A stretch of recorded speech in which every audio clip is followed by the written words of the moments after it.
자, 이번 시간에는 그 FAT 1급 기출 44회고요. 작년도 마지막에 시험 봤던 회차예요. 그래서 이론 실무 두 가지 중에서 이론부터 15가지 문제 한번 쭉 풀어보도록 하겠습니다. 자, 얘는 됐고요. PDF 파일 보시고요.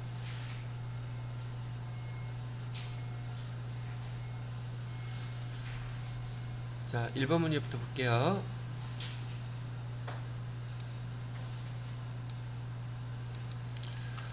다음은 재무 상태표에 대한 대화이다. 여러분들이 문제를 계속 풀어보면서 느끼셨는지 모르겠지만, 여러분들한테 질문하는 이 시험 문제들이 대부분 재무제표에 대해서 물어본다든지, 또 재무 상태표에 대해서 물어본다든지, 또는 그 계정들에 대해서 물어보는 게 보편적이란 말이죠. 자, 재무상태표에서 우선 선생님이 재무상태표에 대해서 설명해 보세요 그랬더니 한국인은 자산과 부채는 유동성이 작은 것부터 배열합니다 하는데 이거 맞아요? 틀려요? 유동성이 높은 것부터 하기로 했었죠. 그래서 이건 틀렸고요. 근데 여기 바르게 대답한 거 물어보라 했으니까, 그 다음에 자산, 부채, 자본으로 재무상태표의 구성 요소는 자산, 부채, 자본. 아주 기초적인 거니까 얘가 맞죠? 그 다음에 세 번째, 일정 기간이에요? 일정 시점이에요? 일정 시점의 재산 상태를 나타내는 거죠. 이거는 재무상태표는. 그래서 얘는 일정 기간.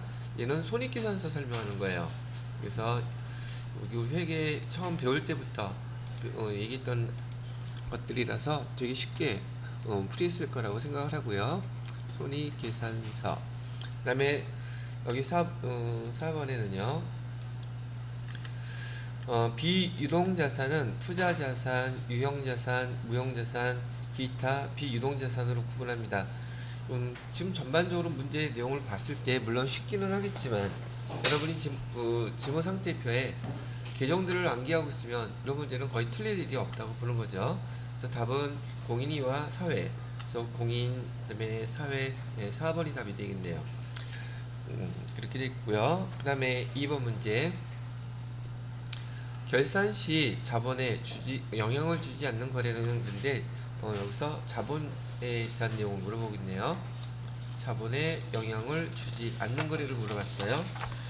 자, 그러면은 첫 번째, 건물에 대한 감가상각비를 계산하다라고 얘기를 했었는데 이 감가상각비가 왜 자본에 영향을 주는 것인가요? 라고 물어본다면 여기 비용이라든지 수익은 이위와 어떻게 됐든 간에 그 결과가 자본 계정으로 옮겨가서 단기 순이익이나 단기 순손익이 기초자본과 합쳐져서 여기 기말 자본이 된다 했었죠.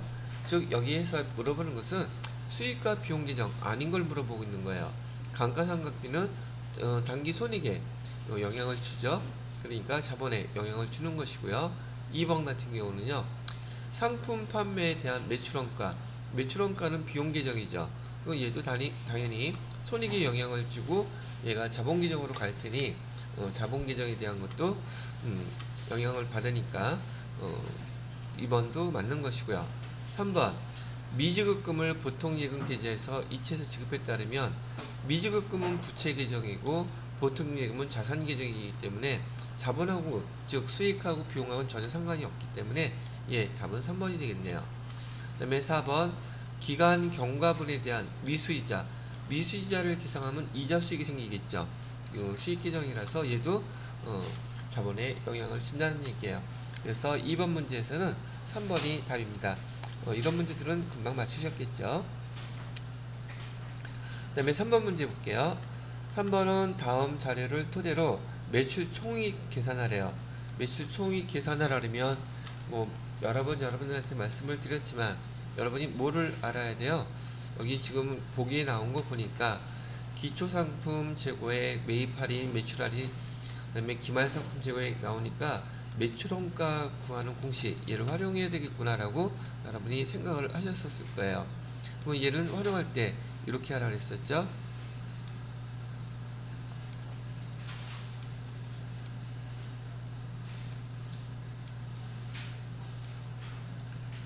여기 상품 계정에서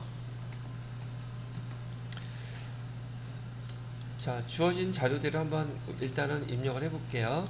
여기 기초상품 재고액은 이 자리 들어가야 되죠. 기초상품 재고액은 12만원이라고 그랬고요. 그 다음에 기말상품 재고액은 8만원이래요. 여기 8만원 이렇게 해주시고요. 그 다음에 총 매입액, 이렇게 총 매입액, 총 그 매출액 나오게 되면 우린 애누리, 할인, 그 다음에 매입 환출이라든지 매출 환입이라든지 반품이죠. 다 계산해 줘야 된다 그랬어요. 그래서 얘 문제를 보려면 지금 얘는 세트 문제로서 매출액에서 매출 원가를 빼게 되면 매출 총이익 나온다 그랬었고요. 지금 여기서는 이 매출 총이익이 얼마냐고 질문을 했었죠. 매출 총이익 얼마냐고 물어본 것이니, 여기다가는 총 매입액이 나왔으니까 여기다 한번 써볼까요? 총 매입액 80만원에서 매입과 관련된 거, 매입 할인은 빼줘야 되죠. 매입 할인 금액은 얼마를 빼줘야 되냐면 8만원 빼줘야 될 것이고요. 그 다음에 또 매입과 관련된 거, 매입 환출도 있네요. 매입 환출 얘도 2만원 빼줘야 되겠고요. 그 다음에 매입과 관련된 거 없죠? 이렇게 계산을 해야지 순 매입액이 계산되죠. 순 매입액, 순 매입액은 10만원 빼니까 70만원 되겠네요. 70만원. 이 순 매입액이 우리 여기 계산하려고 하는 항목에서 여기 당기 매입액 여기에 들어가야 되는 숫자가 된다는 얘기죠. 여기서 70만원 이렇게 써주시고요. 그러면 총 그 82만원에서 금액은 82만원에서 8만원 기말재고 빼니까 매출 원가는 얼마가 계산된다고 나오냐면 74만원 나오죠. 여기가 74만원. 그러면 우선 매출원가 계산된 거 여기 똑같이 써주면 되겠죠. 매출원가는 74만원이래요. 자, 그 다음에 여기 이제 매출액을 계산해야 되겠네요. 이번에는 요 밑에다 써볼까요? 총 매출액은 110만원이었었고요. 그 다음에 매출과 관련된 거, 매출 할인은 빼줘야 되겠죠. 매출 할인은 빼줘야 되는 금액은 55,000원. 그 다음에 매출 애누리도 있어요. 매출 애누리 해서 3만원 이렇게 빼주게 되면 이 금액이 순 매출액이라고 불렀고요. 순 매출액은 얼마가 계산됩니까? 110만원 마이너스 55,000원 마이너스 3만원 이렇게 하게 되면 100만5천원 이렇게 나오겠죠. 자, 그러면 이거는 어디에 반영을 해 주셔야 돼요? 얘는 우리가 계산하고자 하는 순매출액 여기에 들어갈 항목이에요. 그래서 이 금액을 그대로 반영해서 써주시게 되면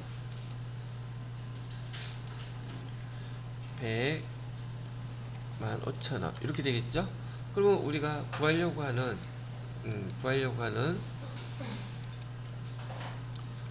매출 총이익이 나온다는 얘기죠. 매출 총이익은 그래서 얼마가 되겠습니까? 물어본 거에 대해서는 74만원 빼게 되면 275,000원. 자, 이 문제는 지금 한 문제에 대한 답을 풀기는 했지만은 여러분이 이 문제 한 문제 가지고서 여기서 재고자산에 대해서 매출원가라든지 매출 총이익이라든지 세트 문제로 나온다는 거 제가 설명해 드렸던 것대로 이렇게 정리를 해서 한번 복습을 해 놓으시면 이 문제도 아주 좋은 문제인 것 같으네요.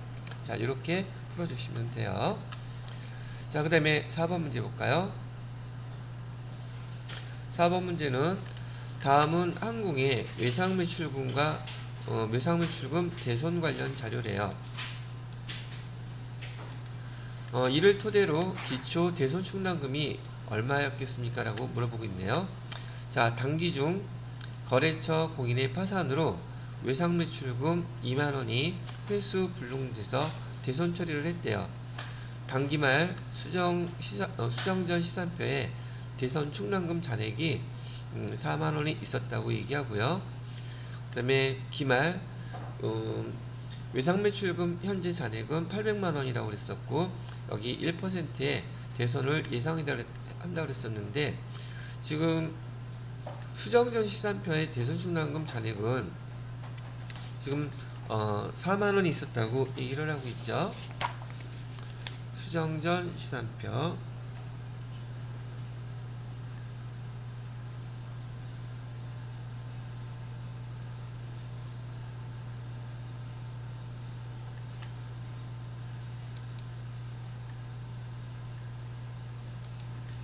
자, 보세요.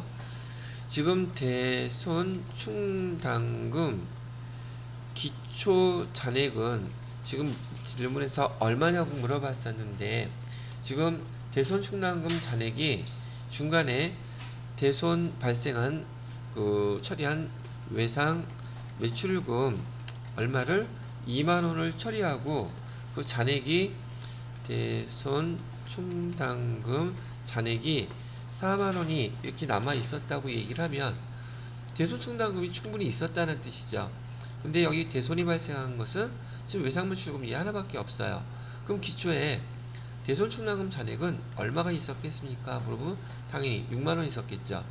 6만원 있었는데 2만원 대손 발생해서 빼니까 대손 충당금 잔액은 4만원 있다고 나온 것이고요. 요 밑에 있는 단기말 외상매출금 현재 잔액, 이건 왜 줬어요? 그래야지 여러분이 헷갈리겠어요? 여기서도 마찬가지로 여러분이 이 용어에 대한 내용들을 갖다가 제대로 이해하셨다면은 이 내용 문제 푸는데 그렇게 난이도가 어렵지는 않은 아주 쉬운 문제였던 것으로 보이죠. 자, 그 다음에 5번 문제 볼게요. 다음 자료에 대한 회계 처리로 옳은 것은 물어봤어요. 자, 항공은 유가증권 시장에 상장되어 있는 공인의 주식 1000주 한 주당 7,000원의 장기 보유 목적, 이렇게 장기 보유 목적이라고 목적을 주어지면 여기 대부분 나오는 시험이 대부분 이 장기 보유 목적은 매도 가능 증권으로 쓰면 돼요. 매도 가능 증권. 만약에 단기 시세차익 목적이라 했다면 단기 매매 증권으로 쓰면 될 것이고, 만약에 만기 보유 증권이라는 용어를 쓰려면 이런 의도 자체가 만기까지 보유할 목적이라고 얘기가 나온단 말이죠. 만기까지 보유할 의도나 목적이 있어야 되고, 더 중요한 것은 주식은 만기가 없어요. 근데 문제에서는 지금 주식이라 그랬죠. 여기 만기 보유 증권을 쓰려면 이 만기 보유 증권의 대상은 반드시 채권이어야지 돼요.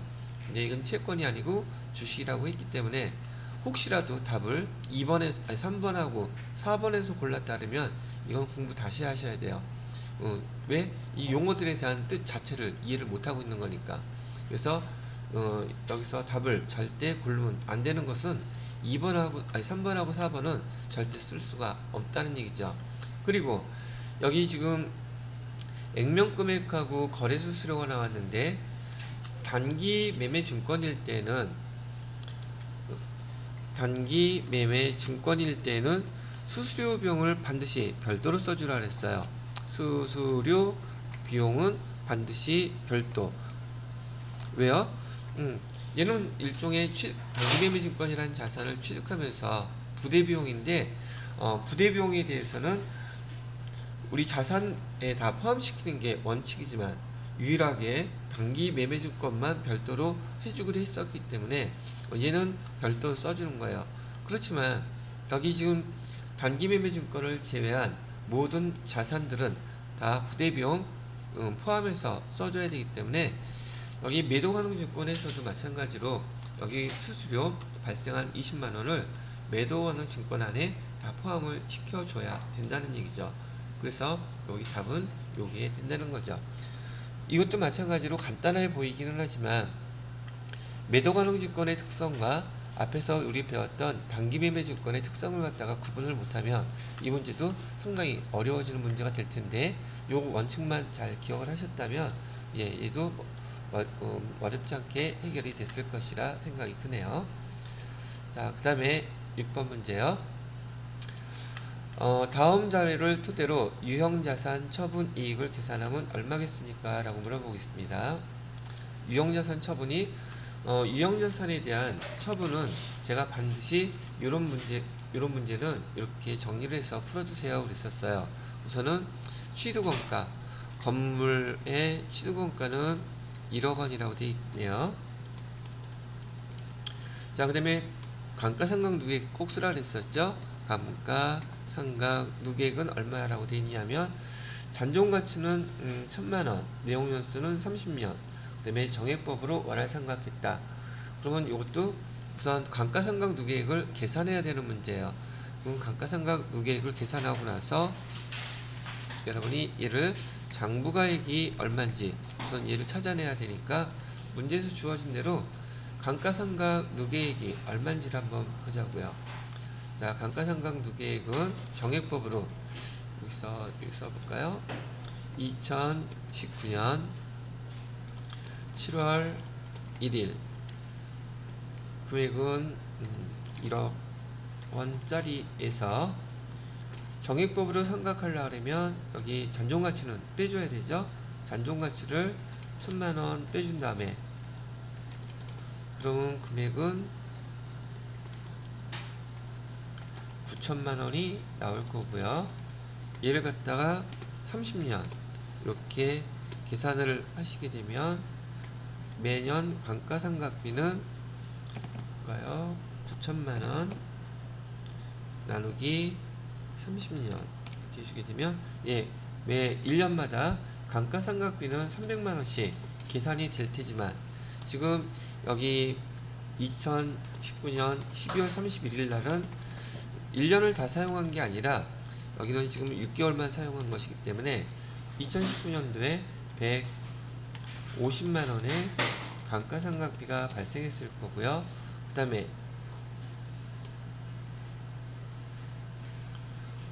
2020년이죠. 2020년 6월 30일까지 이때까지 감가상각비도 마찬가지로 또 150만원 1년 있다가 파는 지금 상황이 됐네요. 그죠? 이렇게 해서 150만원. 그럼 감가상각 누계액은 총 얼마가 되겠습니까? 여기 300만원이 되겠죠. 그래서 여기 감가상각 누계액은 여기다가 표시를 해주시게 되면 300만원. 자, 그러면 장부가액은 얼마로 계산이 돼요? 장부가액은 1억원에서 마이너스 300만원을 빼니까 9,700만원 나오겠죠? 자, 9,700만원. 얘를 갖다가 지금 얼마에 팔고 있대요? 얘를 갖다가 1억 500에 팔고 있다는 얘기죠. 그럼 차이가 얼마나 납니까? 1억 500. 예, 판다 그러면 800만원이 차이가 나네요. 근데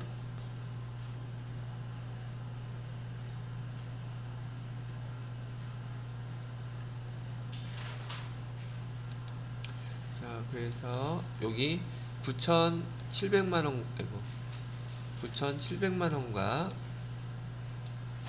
1억 500만원의 차이 금액이 얼마예요? 800만원이 차이 나요. 그러면 얘는 장부가액보다 더 비싸게 팔았으니까 유형자산 처분 이익이 나오겠죠. 그래서 문제에서 지금 유형자산 처분 이익은 얼마입니까? 라고 물어봤으니 여기 4번이 답이 된다 이렇게 표시를 하시면 되겠죠. 자, 지난번에도 말씀드렸던 것처럼 이 유형자산 처분에 관련돼서는 출제 확률 100%고 이론 문제로도 출제가 되고, 여러분이 이따가 실무수에 실기 연습할 때도 실기에서도 이런 문제들은 거의 빠지지 않고 출제된다는 거 참고를 해주시면 되겠습니다.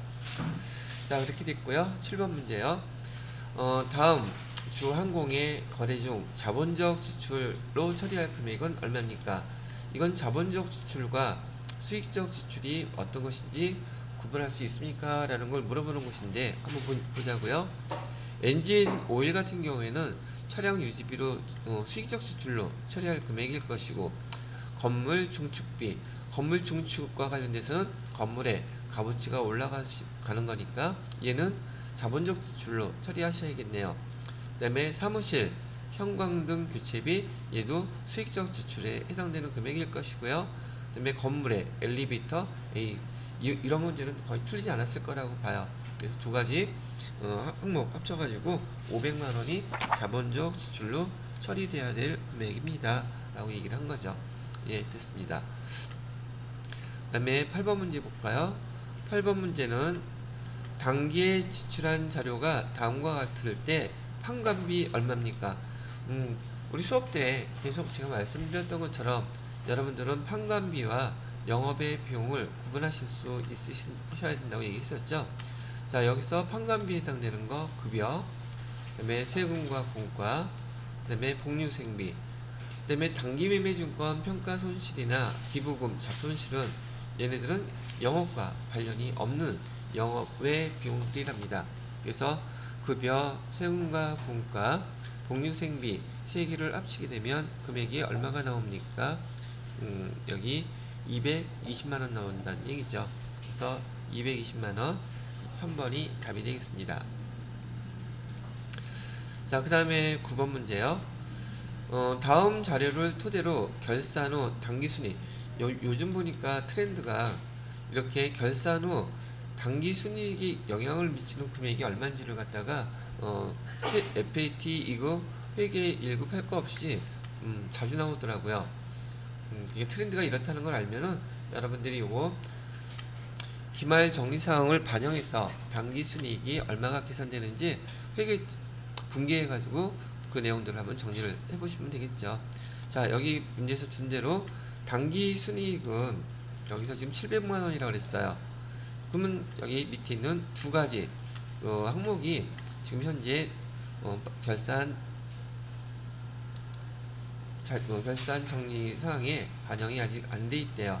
자, 그러면 분기를 통해서 한번 왜 금액이 변동되는지 설명해 볼까요? 1번 기간 경과분 이자 미지급액이라고 그랬으니까 이자를 미지급했다는 것은 차변에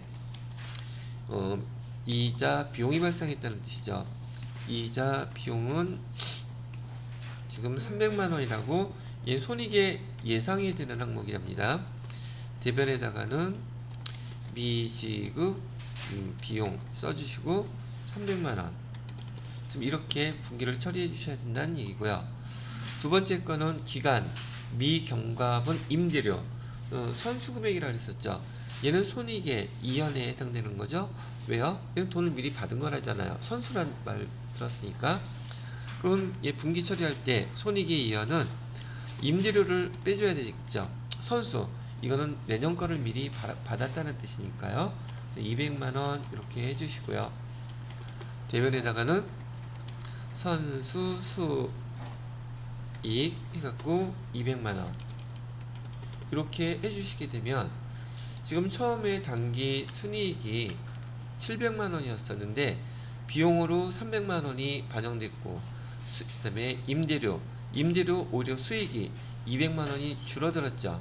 그러면 결과론적으로 비용이 들어갔으니 이익은 300만원이 여기서 300만원을 빼야 되겠고요. 그 다음에 모두 빼야 돼요. 임대료 수익이 줄어들었으니 얘 또 200만원도 빼줘야 되겠죠. 이렇게. 그래서 500만원을 빼게 되면은 답은 지금 몇 번이 된다는 얘기예요. 당기순이익 700만원에서 300만원, 200만원 두 가지를 빼주게 되면 여기 당기순이익은 결산 정리 후에 이렇게 200만원이 계산이 됩니다. 이렇게 해결이 되겠네요. 그래서 답은 1번이 되겠습니다. 자, 그 다음에 10번 문제를 볼까요? 다음 거래에 대한 회계 처리로 옳은 것은 그랬어요. 뭐에 대한 회계 처리인가 봤더니 지금 항공은 상품 100만원을 매입하고 상품 100만원 매입하고 50만원은 다음 달에 지급하기로 했대요. 그럼 50만원은 외상 매입금이 되겠네요.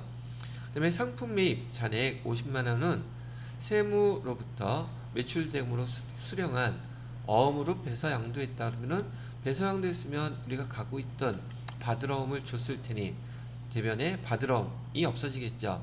그 다음에 운반비 10만원은 현금 지급했다 그러면 상품을 매입하고 현금을 지급한 거 얘는 그러면 상품은 100만원이 아니라 110만원이 돼야 되겠죠. 상품 매입할 때 얘는 부대비용이 된다는 뜻이니까요. 부대비용. 그래서 상품은 상품과 상품 부대비용 합쳐서 상품 가격으로 기록되는 금액은 110만원이 되겠죠. 그러면 여기 부대비용만 알아도 답은 여러분이 2번이나 3번에서 선택을 했어야 될 것이고요. 외상매입금 다음 달에 지급한 계정은 외상매입금 이거 맞죠? 그 다음에 배서양도에 따르면 지급어음이 아니라 뭘로 와야 돼요? 바드러움이 와야 되겠죠. 그래서 분계는 여기 바드러움 3번 이를 갖다 선택해야 되겠구나. 얘도 뭐 문제 자체는 이렇게 어려운 문제가 전혀 아니었네요. 그래서 여기 10번의 답은 3번으로 회계 처리하면 됩니다. 이렇게 선택을 해주시면 되겠습니다. 자, 그 다음에 11번 문제부터는 부가세 문제니까 부가세 문제는 여러분이 기출문제 한 10회분 정도 풀어보시면서 이 부가세 기출문제로 부가세를 정리해주세요. 그랬단 말이죠. 자, 부가가치세 한번 정리를 해보도록 할게요. 다음 중 부가가치세법상 재화와 용역의 공급 시기 보편적으로 재화의 공급 시기는 인도되는 때예요. 재화의 공급 시기는 움직일 수 있는 것들은 인도 건네졌을 때고요. 부동산인 경우에는 이용 가능한 때 요게 공급 시기가 될 것이고요. 그다음에 용역의 경우에는요. 용역은 서비스가 완료되었을 때 사용 가능할 때 이런 용어들이 된단 말이죠. 자, 근데 바르게 설명한 사람을 물어봤으니 뭐가 틀렸는지 한번 보도록 하자고요. 민성이는 외상 판매는 대금이 지급될 때야. 대급이 지급될 때가 아니라 여기 외상으로는 했지만 물건이 인도될 때 그때가 공급시기고 외상 판매 대금이 지급되는 때는 아니란 얘기죠. 틀렸고요. 무인 판매기를 이용한 재화의 공급은 재화가 인도되는 게 아니라 거기 현금 무인 판매기에서 현금을 꺼낼 때가 공급시기라고 배웠던 거 기억나시나요? 현금 꺼낼 때가 공급시기예요. 얘는. 그 다음에 승진이는 재화의 공급으로 보는 가공은 재화의 가공이 완료되는 때야. 재화의 공급으로 보는 가공이라고 얘기하는 것은 우리가 지난번에 제가 예를 들어 드릴 때 옷을 갖다가 만들 때 옷을 만들면서 자기가 그 가공을 하는 업체가 재화의 일부나 또는 전부를 사가지고 납품할 때 그 납품할 때 우리는 재화의 공급으로 본다고 얘기했었죠. 그래서 얘도 인도할 때가 되기 때문에 얘도 틀린 말이 되겠습니다. 자, 그 다음에 어려운 용어로 많이 나왔던 거죠. 유정의는 완성도 기준 지급 조건부라고 얘기하면 각 대가의 각 부분을 받기로 한 때 이 뜻은 뭐라고 얘기해 드렸어요? 대가의 각 부분을 받기로 한 때는 계약서에 명시되어 있는 그 금액, 그 공급 시기라고 얘기했었죠. 그래서 제가 이런 경우에는 계약서를 여러분이 떠올리셔야 된다고 말씀해 드렸고, 이 완성도 기준 지급 조건부하고 같이 같은 의미로 쓰이는 것 저기 뭐죠? 공급 시기가 같은 의미인 것들이 장기 할부 판매일 때, 그 다음에 중간 지급 조건부일 때, 얘네들은 다 계약서가 있기 때문에 계약서에 명시된 날짜, 계약서에서 주기로 받기로 한 금액, 그것이 공급 대가의 각 부분을 받기로 한 때 금액, 그런 것들을 의미한다 그래서 이 세 가지를 그때 같이 설명을 해 드렸었어요. 그래서 바르게 설명한 사람은 여기서 지금 유정이 4번이 되겠네요. 자, 그 다음 거를 보시게 되면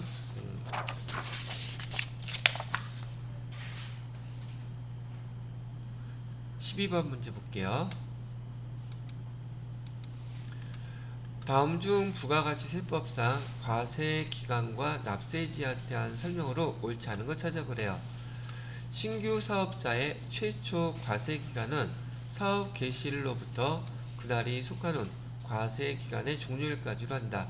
예, 신규 사업자는요, 신규 사업 시작한 사업 개시일부터 여기 계산하시면 돼요. 그 다음에 두 번째, 직매장, 하치장은 사업장으로 본다. 직매장은 사업장으로 보지만 하치장은 사업장으로 보지 않는다 그랬었죠. 그 다음에 지난번에 사업장 구분 여부 했을 때 세 가지가 나왔었죠. 직매장, 그다음에 하치장, 마지막 임시 사업장, 이렇게 세 개가 있었는데 직매장은 사업장으로 본다고 했었고요. 나머지 두 개는 하치장이나 임시 사업장은 사업장으로 보지 않습니다. 그래서 틀렸고요. 3번, 사업자가 폐업하는 경우의 과세기간은 폐업일이 속하는 과세기간의 개시일로부터 폐업일까지로 한다. 그래서 얘도 마찬가지로 우리 부가가치세법에서의 과세기간의 예외예요. 과세기간의 예외가 신규 사업자의 신규 사업 개시일부터 또 폐업하는 사업자의 폐업일까지. 그래서 얘 3번은 예, 맞게 설명을 했네요. 4번은 부동산 임대업의 사업장은 부동산 등기부상 소재지가 원칙이다. 지금 옳지 않은 거 찾으라 그랬으니까 답이 2번이 답이네. 참 2번 옳지 않은 거. 그 다음에 부동산 임대업일 때는요, 예, 거기 사업장이라고 보는 것은 부동산의 등기부 등본상의 소재지가 원칙이다. 얘도 맞는 말이 되겠네요. 자, 그래서 여기 12번의 답은 2번 이렇게 정리하시면 되겠습니다. 자, 그렇게 됐고 13번 지금 종 쳤나요? 종 쳤어요? 쳤다요. 자, 13번 문제요. 다음 중 부가가치세 과세표준, 여러분들한테도 요거 부가가치세에서 과세표준이 중요한 용어인지라 지난번에 설명할 때 과세표준, 즉 공급가액에 포함시켜야 되는 거, 공급가액에 포함시키면 안 되는 거, 그 다음에 과세표준에서 공제하지 않는 거, 이렇게 제가 구분해서 세 가지 설명해 드렸었죠. 그래서 여기 과세표준에 포함을 시켜야 된다는 것은 여러분들이 지금 물건을 파는 그 판매자 입장에서 생각해 봐야 된다는 얘기였었죠. 국가에서 무상으로 공급한 제와 국가에서 무상으로 공급한 재화인 경우에는 무상으로 공급한 내용들에 대해서는 과세표준에 포함시킨다는 것은 여기 재화를 받았을 때 세금을 갖다가 부과한다는 뜻인데 국가에서 무상으로 괜히 준 건 아니겠죠. 얘는 면세 품목이에요. 그래서 국가에서 지급한 것은 무상으로 지급한 것은 과세표준에 포함시키지 않아야 될 것이고요. 그 다음에 여기 과세표준에 매출 애누리는 반영을 해줘야 돼요? 안 해줘야 돼요? 지금 여기 뭐죠? 매출 애누리는 지금 과세표준에서 이 금액은 빼줘야 되는 거죠. 팔았는데 이것까지 청구하게 되면 산 사람이 가만히 있을 리가 없죠. 그러니까 과세표준에서 얘는 빼줘야 되는 항목인지라 포함시키는 게 아니라 오히려 과세표준에서 제외돼야 되는 금액이라고 얘기하는 것이고요. 그 다음에 할부 판매 이자 상당액은 제가 이 이자 상당액하고 여기 가산 뭐죠? 연체료 있죠? 연체료하고 구분하라 그랬었던 거 기억나시죠? 이자 상당액은 할부 판매할 때 이자 상당액을 과세표준에 포함시켜서 돈을 받아야 될 것이고, 그 다음에 우리가 팔았는데 돈을 갖다가 늦게 받았어. 그래서 연체료가 붙는 경우라면 그건 과세표준하고 상관없는 거라 그랬었죠. 그래서 이하고 구분하실 때 외상매출금에 대한 연체료는 포함시키면 안 되는 것이고요. 연체료 얘는 포함을 시키면 안 되는 항목, 그리고 할부 판매 이자 상당액은 과세 표준에 포함시키는 항목. 그럼 밑에 나와 있네요. 그죠? 연체료 이렇게 구분하시면 되겠습니다. 근데 중요한 것, 얘들이 시험 문제 잘 나오는 것 중에 하나인데요. 이렇게 과세 표준이 결정되고 난 다음에 과세 표준에서 공제하지 않는 것, 이거 세 가지가 있었어요. 그래서 제가 요거는 기억을 해두세요 그랬었죠. 그래서 얘는 뭐가 있었어요? 첫 번째는 판매 장려금, 두 번째로는 하자 보증금, 세 번째는 대손금. 요 세 가지는 과세표준 금액과 관련돼서 전혀 손대지 말라 그랬죠. 이거 반영시키지 말라 그랬었어요. 그래서 얘는 용어 자체도 과세표준에서 공제하지 않는 것. 그래서 과세표준에 대한 문제 잘 나오는 것들이니까 잘 받으시고, 여기 FAT 1급에서만 아니요, 세무 2급에서도 많이 물어보는 부가가치세에서 자주 질문하는 문제들이란 얘기예요. 자, 그 다음에 14번 문제요. 다음 자료를 토대로 완구 제조업을 영위하는 항공의 2020년 이익이 확정신고 기간 납부세액 물어보고 있네요. 그러면 지금 문제를 보니까 공급가액만 쭉 나와있죠. 매입세액도 나와있긴 하다.